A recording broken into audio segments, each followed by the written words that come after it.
Kita ke informasi selanjutnya, kebakaran hutan dan lahan kembali terjadi di Kabupaten Siak, Riau. Tim gabungan terus memadamkan api yang telah menghanguskan lahan seluas lebih dari 2 hektar.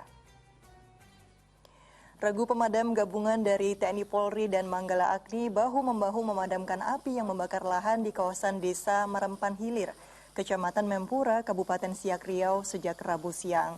Kencangnya tiupan angin serta minimnya persediaan air membuat petugas kesulitan memadamkan si jago merah. Lebih dari 2 hektar lahan hangus terbakar. Guna penyelidikan penyebab kebakaran, polisi memasang garis polisi di titik-titik yang terbakar.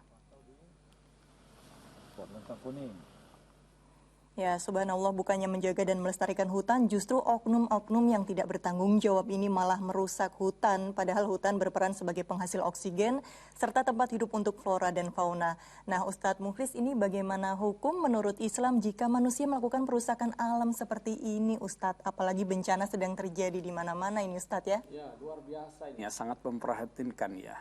Ini musibah masih terjadi di mana-mana ya, banjir, longsor, yang karena resapan air itu tidak ada ya, hutan-hutan sudah dibabat, lahan-lahan pertanian dan lain sebagainya sudah berubah menjadi pemukiman dan seterusnya, sehingga mengakibatkan banjir.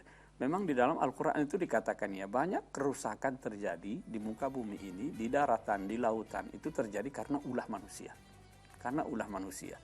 Jadi banjir, longsor itu kan karena hutan yang digunduli ya, penebangan hutan secara liar, ini adalah merusak lingkungan ya. Merusak lingkungan yang menyebabkan mudarat atau bahaya bagi orang lain, itu hukumnya ya sama dengan merusak atau membinasakan orang lain gitu ya.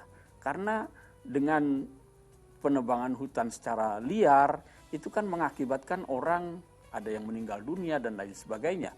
Maka dosanya itu adalah sama dengan dosa membunuh orang lain gitu ya, merusak lingkungan itu.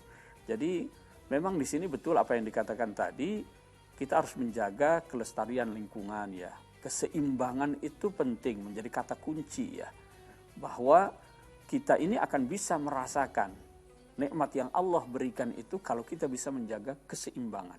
Keseimbangan antara misalnya hutan-hutan kita yang memasok oksigen dengan karbon dioksida yang dihasilkan oleh dunia industri, kendaraan bermotor yang semakin banyak. Ini kan mestinya harus diimbangi ya.